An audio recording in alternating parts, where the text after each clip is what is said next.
Aí, estamos gravando então.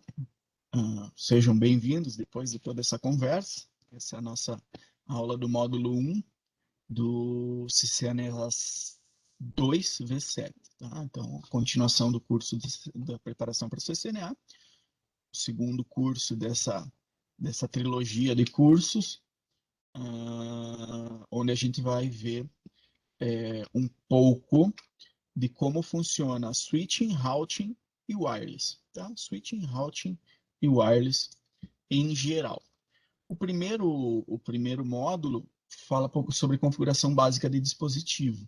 Então, ele vai mostrar para nós vários comandos que permitem configurar tanto switches como roteadores e vai demonstrar como é que eu configuro interfaces, como é que eu configuro serviços, como é que eu criptografo senhas.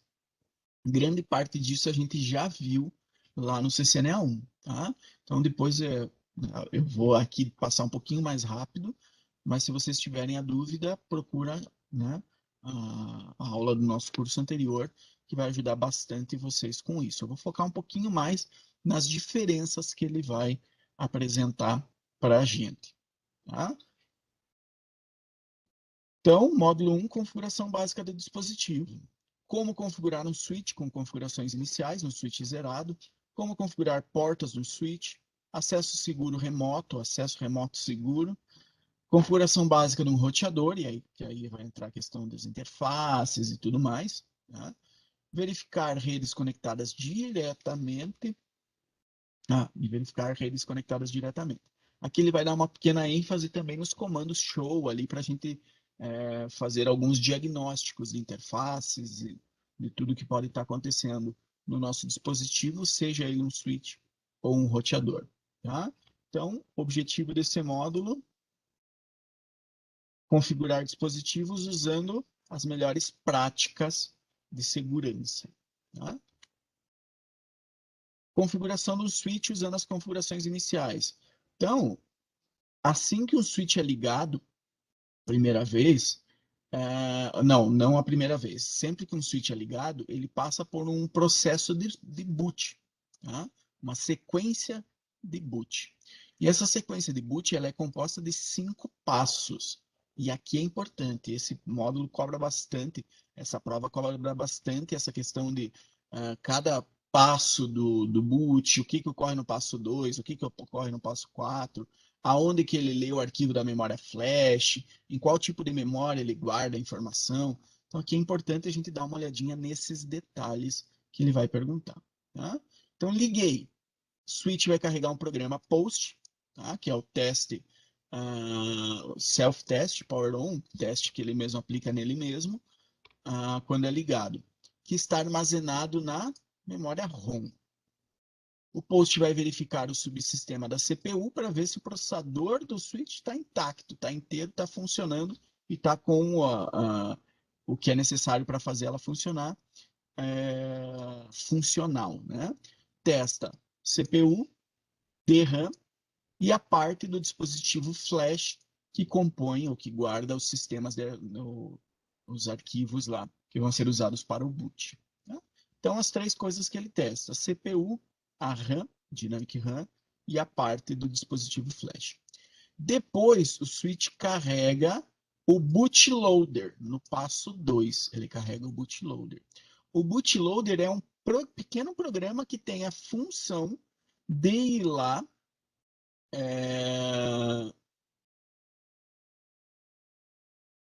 enfim, ele está guardado, o que eu ia falar está no passo 3. Ele está guardado também na ROM, e é executada imediatamente após o teste. Então, terminou o teste, carrega-se o bootloader da memória ROM. Aí, o controle passa para o bootloader. O bootloader vai fazer inicialização de baixo nível no CPU. Então, ele vai começar a preparar o hardware para executar instruções e executar programas. Inicializa os registros da CPU, que controlam o mapeamento da memória física, quantidade da memória, velocidade, entre outras informações. Ainda o bootloader, depois de fazer essa inicialização, ele vai inicializar o sistema de arquivos flash, da memória flash. tá? E daí ele vai no passo 5, localizar o arquivo do sistema operacional, que está dentro da memória flash, carregar para dentro da memória, executar esse programa e passar o comando, né? Passar o comando para esse programa, para esse sistema iOS, que é o que a Cisco utiliza para gerenciar, para controlar os dispositivos dela. Tá? Então, 5 passos. Primeiro, post, que está guardado na memória ROM. Segundo, carrega o bootloader da memória ROM. Aí, o bootloader toma o controle, inicializa o processador, memória, no passo 3. No passo 4, inicializa o flash. No passo 5, carrega o iOS e passa o controle para o iOS. Então, esse é o processo de boot como um todo de um switch da Cisco. Tá? O switch tenta inicializar automaticamente usando as informações que estão nas variáveis de ambiente boot. Se essa variável não estiver definida, que é onde vai dizer, por exemplo, qual é o arquivo que ele vai carregar, tá? Se ele não encontrar uma variável de ambiente dizendo qual arquivo carregar, ele tenta carregar e executar o primeiro executável que ele encontrar. Então, o primeiro SE.bin que ele encontrar, ele vai tentar executar. Tá? Se você quiser, por algum motivo, baixar um sistema de operacional, um arquivo de sistema operacional novo, colocar lá e mudar para o boot usar esse outro arquivo enquanto você faz testes ou alguma coisa assim, você precisa mudar essa variável usando o comando boot system para apontar para o arquivo que você baixou. Tá? Então, você pode pegar um arquivo para testar, mudar essa configuração, testar, testar, testar. Gostou? Beleza, deixa assim. Não gostou? Reverte para o arquivo anterior. Então, é uma forma, por exemplo, de fazer atualizações. O iOS, sistema operacional iOS, inicializa as interfaces usando os comandos que ele encontrar no arquivo startup config. Então, o startup config ele tem aquele formato de ter um comando embaixo do outro, justamente por isso, porque daí o iOS, quando estiver botando, ele vai ler o startup config e vai executar cada um daqueles comandos. Tá? Ele é chamado de config.txt e está localizado na Flash. Então, ainda no Flash, lê o config.txt, que é o startup config, e executa cada uma das instruções que ele encontrar lá, uma por uma. No exemplo, abaixo, aqui, a variável de ambiente boot é definida usando o comando boot system. Quando eu quero mudar o arquivo, boot system, no modo de configuração global. E observe que o iOS está localizado em uma pasta distinta e o caminho da pasta é especificado. O que ele está nos dizendo aqui é que esse iOS que ele quer rodar está dentro de uma pasta dentro da memória flash. E aí o arquivo é este aqui. Tá?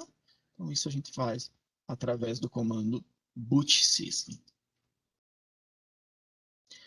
E aí ele vai nos mostrar alguns LEDs dos switches que segue meio que o padrão em todos os dispositivos da Cisco. Tá? O primeiro LED é o LED de sistema, System LED, mostra que o sistema está recebendo energia e está funcionando a contento, está funcionando corretamente. Então, ligou, está em processo de boot, bootou, liga o System LED. Tá? RPS é ligado quando você tem um dispositivo RPS, que é um sistema de redundância de fonte de energia. Então, alguns switches permitem a entrada de duas fontes, e aí você liga dois cabos de rede nele, e se uma fonte queimar, a outra continua funcionando perfeitamente. E aí, esse LED te mostra, quando ele está ligado, que o RPS está conectado e ativado, ativo e funcionando direitinho. Tá? Stat, quando verde, indica que o modo de status da porta selecionada é o padrão. O status da porta pode ser entendido pela luz associada a cada porta. Então, cada portinha do LED vai ter a sua luzinha piscando lá em cima. Duplex indica que o modo duplex, né? Está ativo na interface. LED de velocidade da porta. Verde indica que na verdade, é assim, ó, esses três modos, você tem um LEDzinho em cada porta no switch, tá? Então, imagina que isso aqui são as tuas portinhas, tuas interfaces Ethernet. Aqui em cima tem um LEDzinho em cada porta. Por padrão, esse LEDzinho mostra o status da porta, se ela está ligada, conectada ou não. Se você apertar o botão Mode, ele vai sair do modo Stat para entrar no modo Duplex. E aí, esse LEDzinho em cada porta não vai mais mostrar se ela está ligada ou não. Ela vai mostrar como está a configuração do Duplex em cada uma das portas. Full Duplex ou Half Duplex. Tá? Se eu apertar Mode de novo, ele passa para a Speed, para mostrar que o LEDzinho está representando a velocidade de cada porta. Por exemplo, o verde para mostrar que é 100 megabits, laranja para mostrar que é 10 megabits a configuração da velocidade da porta. Tá? E quando eu aperto o Mode de novo, eu vou para o modo PoE. Né? Nos switches que suportam essa configuração, essa luzinha vai mostrar que aquela porta está com o PoE ligado, que é aquela opção de mandar energia pelo cabo de rede também, e aí você consegue ligar alguns access points, alguns dispositivos, sem precisar levar uma tomada lá perto, o que é bem legal. Tá? E aí aqui tem algumas informações sobre cada um desses LEDs. Tá? Se ele está desligado, no caso do RPS, ele está sem RPS. Se ele está verde, o RPS está pronto para ser utilizado. RPS é fonte redundante. Tá? Se ele está piscando em verde, ele tem o RPS, ele está pronto, mas não está disponível por algum motivo. Se esse LED está laranja, em espera ou falha, inicializando ou falha. Tá? Se ele está piscando em laranja, a fonte de energia interna falhou. A fonte padrão falhou e o RPS está alimentando esse dispositivo. Tá? Então, cada um desses LEDs tem duas cores, né? Verde e laranja, e pode estar verde, piscando verde, laranja, piscando laranja, ou invertendo, verde, laranja, verde, laranja, verde, laranja, verde, laranja. Tá? Então, para cada tipo de LED, tem várias dessas funções. Isso aqui, pessoal, decorebinha, tá? Abre lá no nosso material, dá uma olhadinha nessa tabela, entende, lê umas 2, 3 vezes para você entender o que cada um representa e bola para frente. Tá? Bola para frente.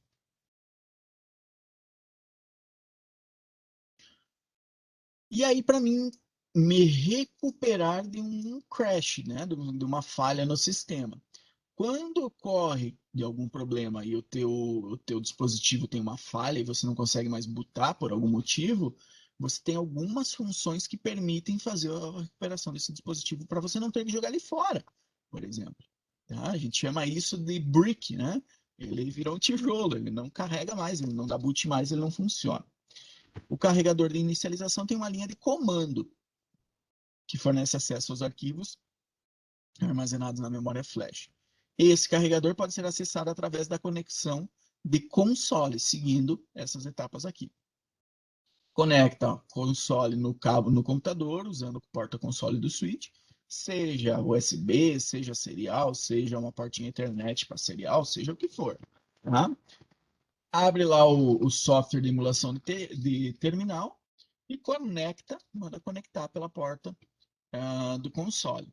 Tá? Desconecta o cabo de alimentação do switch, reconecta o cabo de alimentação do switch para ele reiniciar. Dentro de 15 segundos, pressione e mantenha pressionado o botão modo, enquanto o sistema do LED ainda estiver piscando em verde. Tá? Isso vai dizer, estamos com problemas. Eu quero que você disponibilize pelo console o acesso aos arquivos de memória flash. Tá? Opa. Quando o LED ficar âmbar e verde sólido, você solta o botão modo.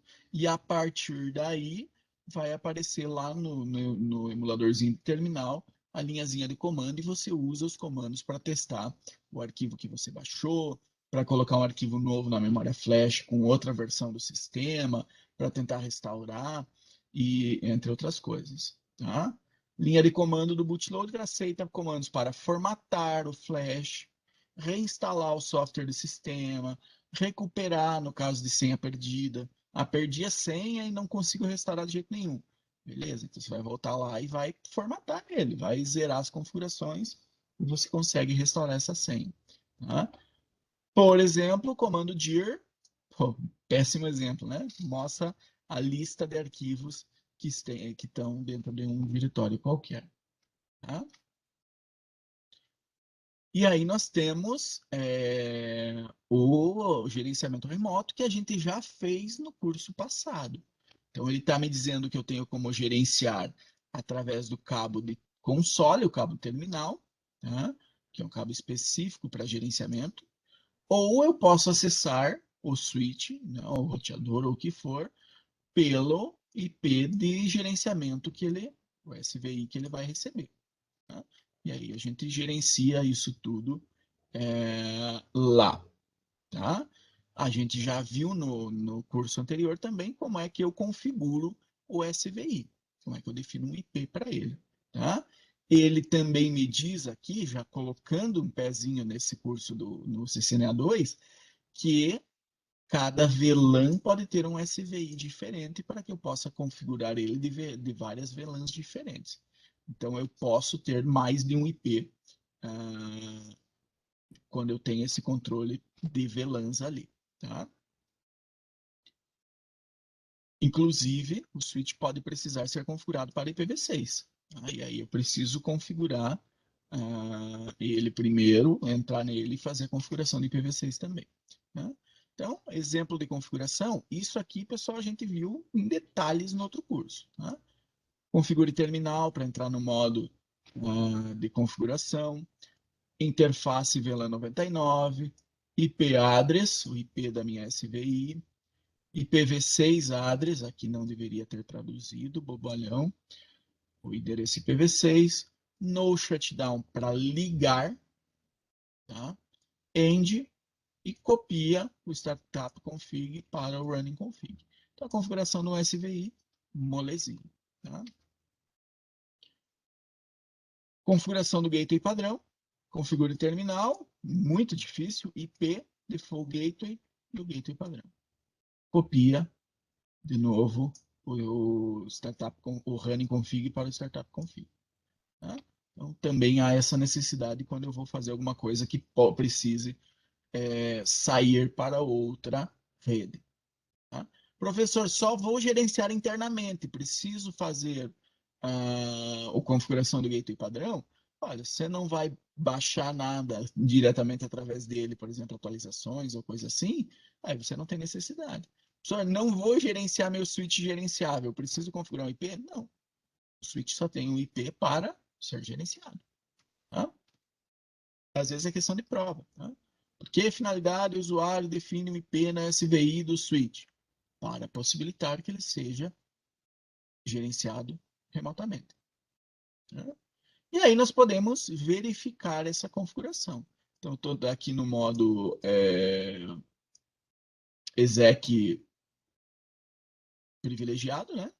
E uso show IP interface brief. Resumo, lembrem-se sempre dessa palavra. Essa palavra vai ajudar bastante vocês. Brief, resumo. Eu quero ver o brief das interfaces. Tá? Então, aqui ele vai me mostrar o brief dessas interfaces. Interface VLAN 99, 172, 17, 99, 11.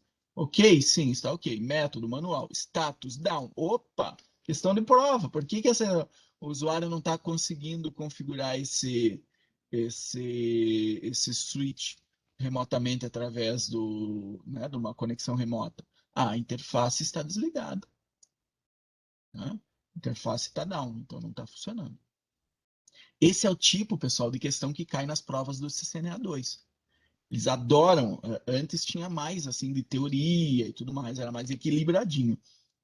Agora vocês vão notar que eles vão dar uma pegada valendo em mostrar para vocês ou configuração e perguntar o que que essa configuração vai fazer, o que está errado nessa configuração, o que às vezes eles fazem, mostram uma configuração e aí por exemplo,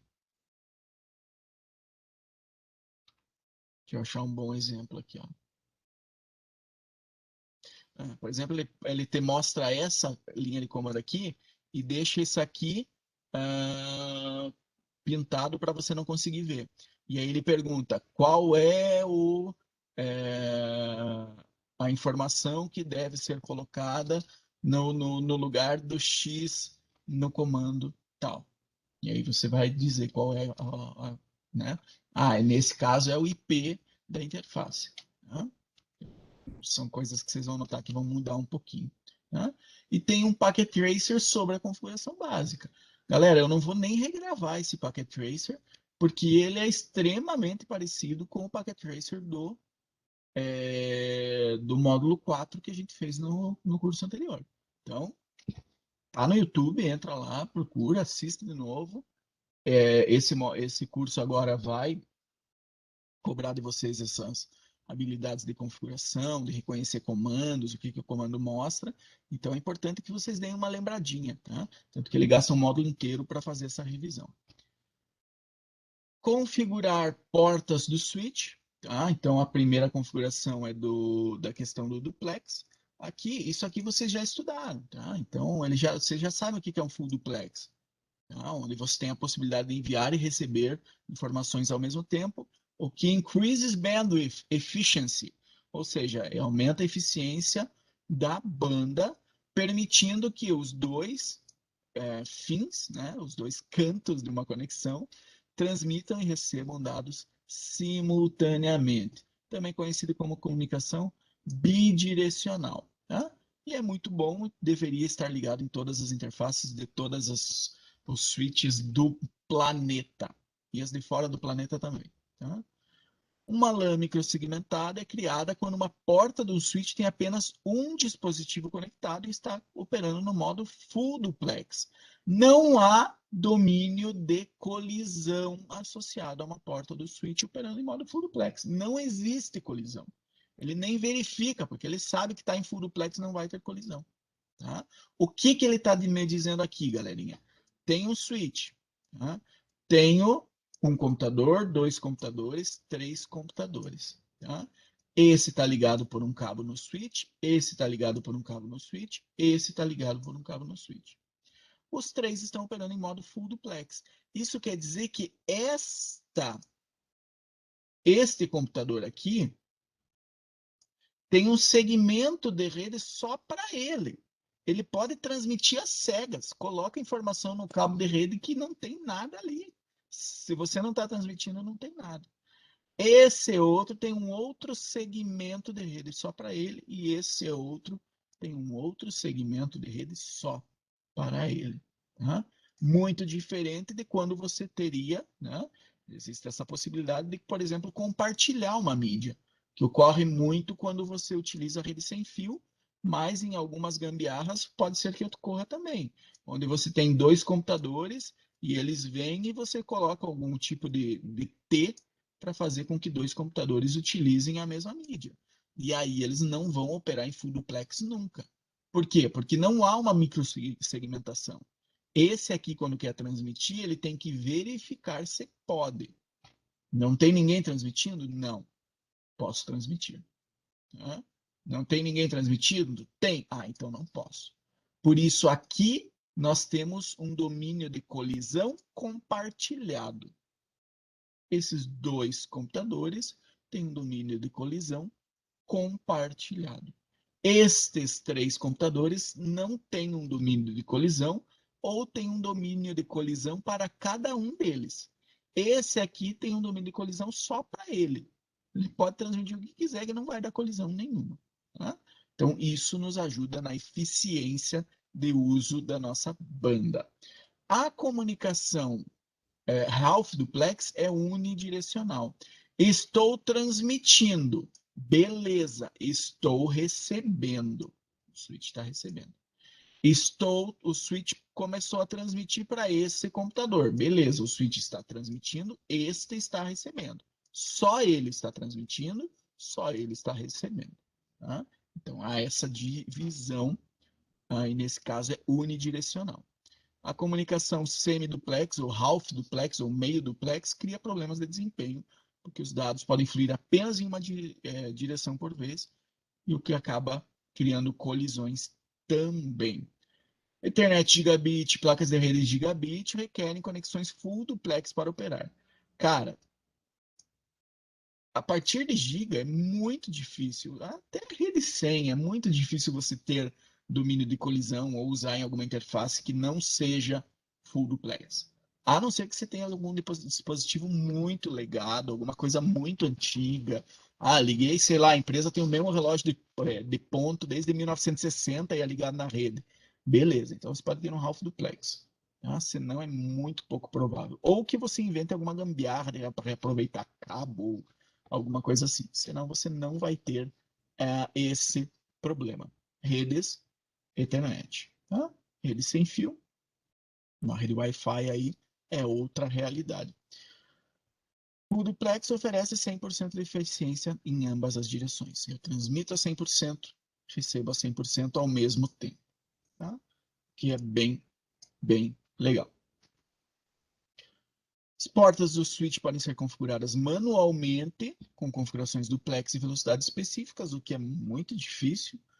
Normalmente nós deixamos tudo no automático e elas negociam qual é o melhor duplex, né, o melhor método que eles conseguem utilizar e qual a maior velocidade que eles conseguem utilizar. Tá? Configuração padrão para duplex e para velocidade nas portas dos switches da Cisco é automática. Cara, não vou dizer 100% porque não conheço todos os dispositivos do mundo, mas a grande maioria dos dispositivos do mundo, tudo é automático no duplex e na velocidade.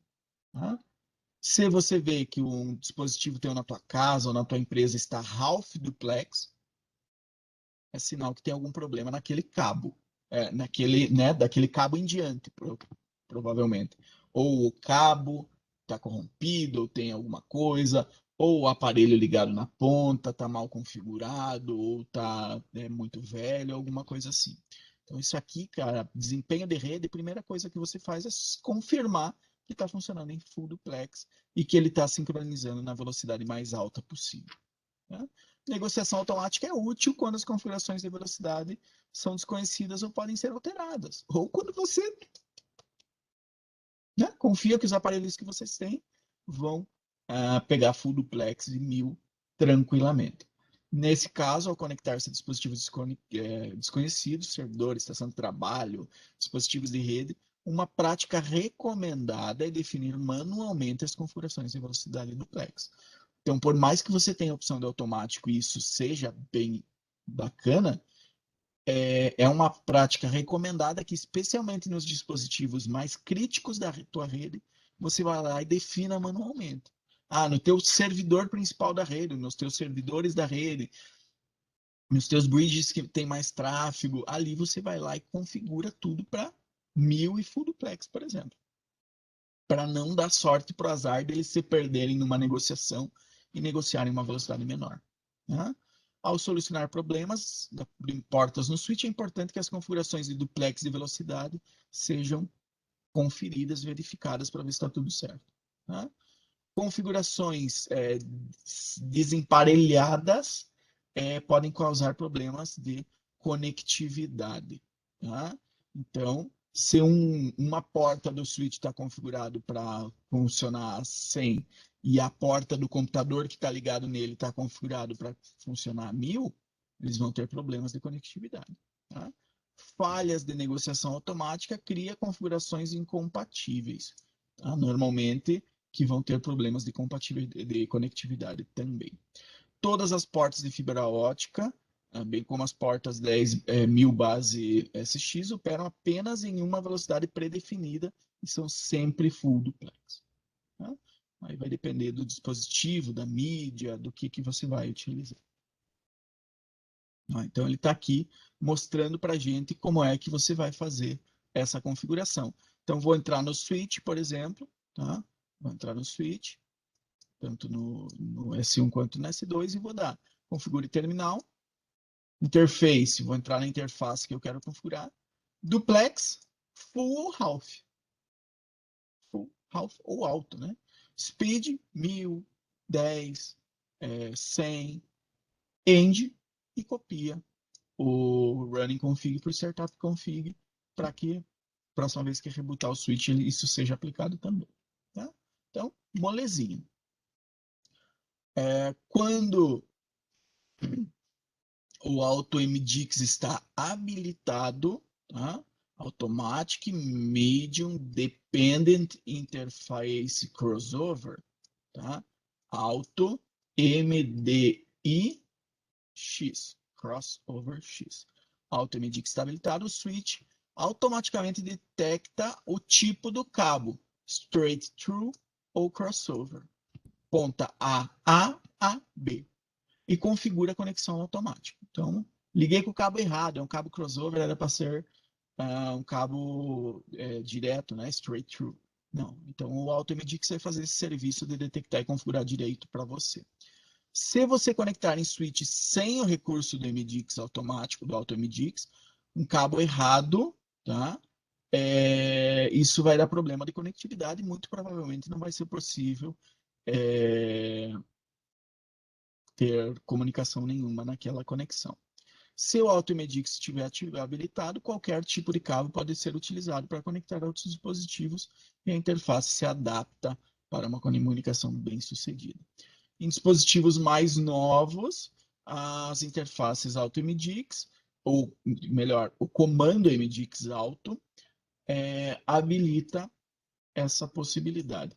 Quando você está utilizando o AutoMDix na interface, a velocidade e duplex devem ser configurados para alto para que tudo funcione corretamente.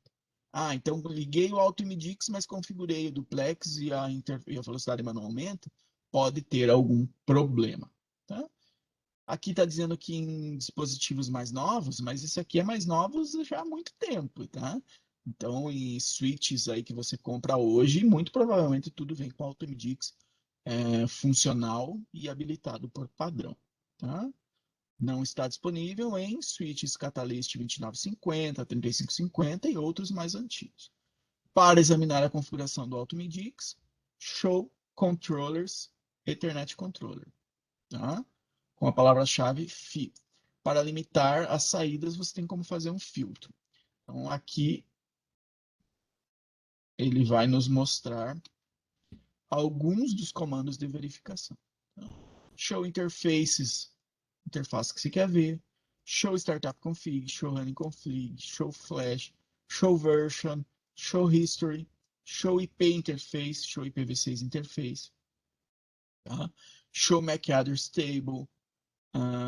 Então, são coisas comandos que a gente pode utilizar para fazer esse debug dos nossos aparelhos aí.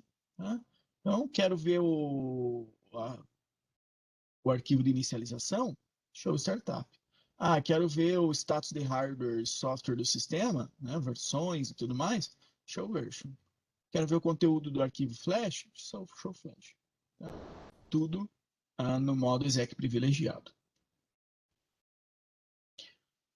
E aqui ele vai passar para nós cada um desses comandos, é isso mesmo, cada um desses comandos e vai fazer uma breve observação, dizendo o que ele faz, o que ele mostra e para que pode ser utilizado. Então aqui é importante que vocês também deem uma olhada no material para ver a saída desse comando, porque isso aqui ele também gosta bastante de cobrar na prova. Tá? E quando cobra às vezes assim, mostra o comando e pergunta o que pode ser visto, ou às vezes ele te dá uma atividade do Packet Tracer, por exemplo, de consertar a rede tal. E aí, para consertar a rede, você precisa usar os comandos para ver o que está errado, para daí conseguir consertar ele. Tá? Show Running Config, Show Interface, que mostra as informações da interface. Tá? Show Interface é útil para detectar problemas comuns de mídia e tudo mais. Então, aqui a gente está falando mais especificamente da interface. Depois nós temos o... Então, ele também vai me mostrar estatísticas de erro, runs, giants, input errors, erro de CRC, overrun, ignored. Então, aqui são várias estatísticas que ele vai mostrar para a gente, que podem nos ajudar bastante na hora de fazer, correr atrás de alguma coisa que está dando problema, se vai, né, corrigir alguma coisa. Essas estatísticas podem te ajudar bastante. Né? E aqui ele vai te mostrar, eu vou te explicar o que é cada um deles. Erros totais de input, contagem de runs, giants, CRC, no buffer, frame overrun, ignored. Runt, pacotes descartados porque são menores que o tamanho mínimo, tá? Para o meio físico. Por exemplo, qualquer pacote Ethernet precisa de pelo menos 64 bytes. Se for menor, ele é considerado um runt descartado. Giants, pacotes que são descartados porque excedem o tamanho máximo do pacote para mídia. Por exemplo, pacote Ethernet maior que é 1518 bytes é considerado um giant, um gigante. A não ser que eu utilize configurações para fazer jumble frames ou outras coisas, tá? Mas aqui estamos no basicão ainda. CRC, erros de CRC, gerados quando o checksum. Então, quando ele recebe alguma informação, ele faz o cálculo do CRC. E se não bater esse cálculo do CRC, ele sabe que aquele pacote foi corrompido por algum motivo. E ele descarta. Tá? Erros de output, soma todos os erros que impediram a transmissão, a retransmissão final do datagrama, a partir da interface. Colisões, tá? E colisões atrasadas, colisões que ocorrem depois de que 512 bytes, bits do frame tenham sido transmitidos. O correto full duplex, zero colisões, zero late colisões. O correto half duplex é uma colisãozinha ou outra, mas as late collisions deveria estar sempre zerado, porque entende-se que a partir de 512 bits aí, já deu tempo suficiente de que os outros dispositivos escutem a mídia, vejam no cabo de rede que alguém está transmitindo e não transmitam. Tá? E aí aqui que eu vou ter essas informações para saber o que está acontecendo na minha rede. Ah, tá dando muito erro de CRC. Beleza, esse cabo aí pode estar com problema, pode estar com interferência, pode estar passando do lado do cabo de luz. Então eu posso ver essa informação interface por interface da minha rede. Tá?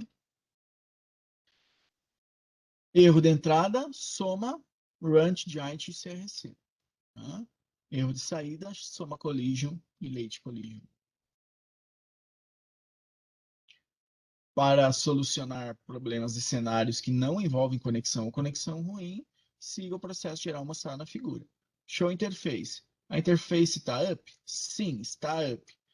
Tem indicações de problema, barulho, né? Interferência no show interface? Se sim, opa, então você tem que ir nesse cabo e tentar remover. Ah, professor, o que é indicação de interferência? Muitos pacotes, erros de CRC, muitos pacotes runs, muitos pacotes gigantes, podem ser indicação de interferência. Tá? Verifique se o duplex está configurado direito em ambos. O problema foi solucionado? Sim, acabou. Não, documente e escalone o problema, manda para cima. Para alguém que vai verificar se o dispositivo não está com defeito físico, se não é um bug no sistema operacional, se não é alguma outra coisa. A interface está up? Não. Verifique os cabos para ver se eles estão ligados, bem crimpados, bem passados e tudo mais. Verifique os cabos e os conectores para danos. O cabo foi ruído por um rato. Pô, beleza, pode dar problema na rede, né? E verifique que a velocidade está configurada direito em ambas as pontas, senão você pode ter problemas de interface down. Tá? Acesso remoto seguro, aqui a gente já viu também lá Não foi no capítulo 4, mas foi quando a gente viu. Não, acho que foi no 4, sim.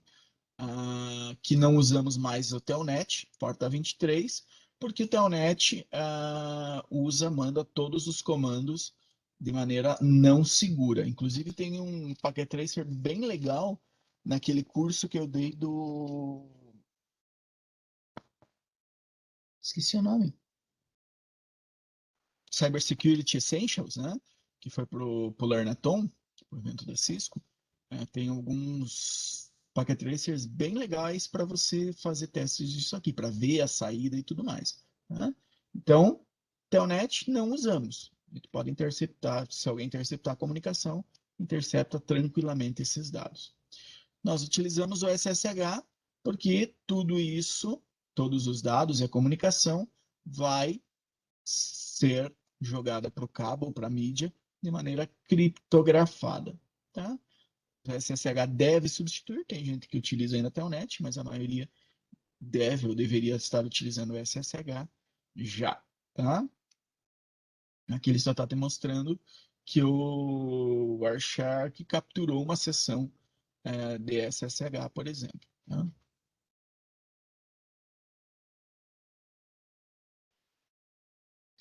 E aí que ele vai nos mostrar se o switch suporta SSH. Cara, switch que não suporta, especialmente da Cisco, são bem antigos, então é muito difícil a gente se deparar com alguma coisa assim. E aí a configuração que nós já fizemos também, tá? Que vai... Não, pulei. Que vai fazer todas as etapas, verificar se o SSH suporta, configurar o IP, né, o domínio IP para ser utilizado, IP, domain name, gerar os pares das chaves, tem o comandinho para isso, a gente já viu também, configurar a autenticação do usuário, configurar as linhas VTY e ativar o SSH. Tá? De preferência o 2, porque a gente utiliza aí a versão 2 para fazer a configuração dos dispositivos, o acesso remoto para os dispositivos. E aí, num computador, eu uso um cliente como PUT, que é um cliente que vai fazer essa comunicação via SSH. Tá? Para mostrar a versão e a configuração do SSH no dispositivo, você usa o show IP SSH. Tá? No exemplo, versão SSH versão 2, timeout da autenticação. O cara tem 120 segundos para logar, pode tentar novamente por 3 vezes. Então, ele está te mostrando aqui tudo, todas as configurações do SSH nessa máquina. Configuração do roteador, aqui nós tivemos um outro capítulo específico para isso, tanto que o começo da configuração deles é bem parecida, tá? Enable Secret, Line Console, as senhas, criptografia de senha e tal. Então a gente já viu isso também. Banner, copiar para o Startup Config, isso a gente tudo viu como fazer. Tá? O vídeo está lá no YouTube à disposição. Um recurso que diferencia switches e roteadores é o tipo e a quantidade de interfaces suportadas por cada um. Os switches de cada camada 2 suportam LANs. Tá? Tem várias portas fast Ethernet e gigabit. Topologia de pilha dupla na figura é usada para demonstrar a configuração das interfaces IPv4 e IPv6. Então, aqui ele está demonstrando para nós que tem switches, roteadores e que utiliza pilha dupla, ou seja, endereços IPv4 e endereços IPv6 nessa rede. Como eu configuro interface por interface do roteador, diferente do switch, onde você não configura interface por interface, você configura somente a SVI, né, a interface de gerenciamento. No roteador, eu tenho que configurar o IP de cada uma das interfaces para saber em qual rede cada interface está, para que ele possa fazer o roteamento entre redes distintas. Tá? Então, aqui ele está me mostrando as configurações de interface, como é que eu vou fazer. Interface gigabit 000, defino IP, defino IPv6, dou uma descrição, ligo, saio. Interface gigabit 001, define IPv4, define IPv6, descrição, ligo e saio. Interface serial, hoje é muito difícil, a gente não utiliza mais, mas interface serial, define IP, define IPv6, descrição, desligo e sai. Tá? Então a configuração de interface é bem tranquila. Só lembrar IP, descrição, liga e sai. Outra configuração comum é a ativação de interfaces de loopback. Tá? É uma interface lógica interna no roteador, não está atribuída a uma porta física e nunca vai ser conectada a outros dispositivos. Tá? É aquele dispositivo que envia informações para ele mesmo. É útil para testar dispositivos em geral, não só da Cisco. Tá? E aí nós temos a possibilidade de verificar redes diretamente conectadas. Tá? Então, eu tenho vários comandos show para descobrir quais redes estão conectadas em cada uma das portas do meu dispositivo. Tá? Seguinte, os comandos são especialmente úteis. Show IP Interface Brief, Show IPv6 Interface Brief. Então, ele vai mostrar o resumo do protocolo IP da interface. Tá? Ou da interface do protocolo IP sendo aplicado na interface. Show Running Config, Interface ID, vai te mostrar o comando que é aplicado para uma interface específica, então você também pode fazer isso. E o Show IP Route, ou Show IPv6 Route, que mostra a tua tabela de roteamento. A gente também viu isso lá no fim do curso anterior. Tá? Tabela de roteamento, onde tem o códigozinho C para interfaces conectadas, L para conexões locais. Tá? Em iOS antigos, somente uma entrada com o código C apareceria. A saída dos comandos show IP Interface Brief e show IPv6 Interface Brief pode te mostrar rapidamente o status de todas as interfaces. Ó, porta gigabit 000, up, up. Gigabit 001, up, up. Serial, up, up. Serial 01, administratively down, desligado administrativamente, protocolo down. Então, serial 01 não está funcionando. Configurações, e aqui eu posso ver o IP de cada uma delas e tudo mais. Tá? Show IPv6 vai me mostrar os mesmos comandos, as mesmas informações, mais para o IPv6. Tá? Os IPs aplicados na interface, seja de link local ou de não, IPv6 padrão. E se ele está, o primeiro up é para o status e o segundo up é para o protocolo. Tá?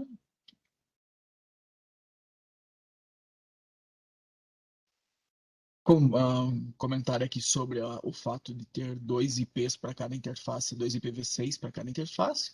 Tranquilo. E aqui ele mostra para a gente o resultado do comando show running config com o filtro de interface. Eu só quero ver os comandos da interface Gigabit Ethernet 000.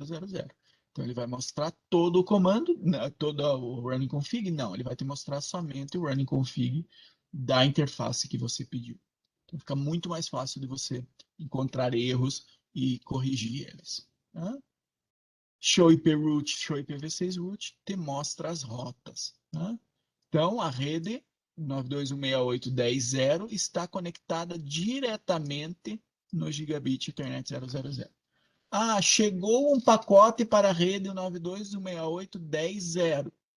Para onde eu vou enviar? Opa, ela é diretamente conectada? Sai pela porta onde ela está conectada. Né? 92.168.11.0, diretamente conectada. Gigabit Ethernet. Ó, só para vocês lembrarem, a gente já viu isso, mas só para vocês lembrarem. Eu tenho um switch, um roteador aqui, né? Tenho um switch aqui. Essa aqui é a rede 10.000, tá? 10.000. E aí eu tenho aqui esse roteador, tá ligado a outro roteador, e aqui tá a rede 192.168.00. 192.168.00. Repara que para esse roteador, a rede 192 é diretamente conectado, porque ela está ligada direto numa das portas desse roteador. Já a rede 10 não é diretamente conectada, porque ela passa por outro roteador antes. Tá? Isso quer dizer o quê? Para que alguém daqui consiga se comunicar com a rede 10, ela vai depender de, no roteador, ter alguma configuração, seja feita estaticamente, manualmente pelo administrador, ou descoberta através de algum protocolo de descoberta. Tá? Que diga, 192 não está em mim, mas se eu mandar para cá, chega lá. E aí ele vai fazer esse encaminhamento. Tá?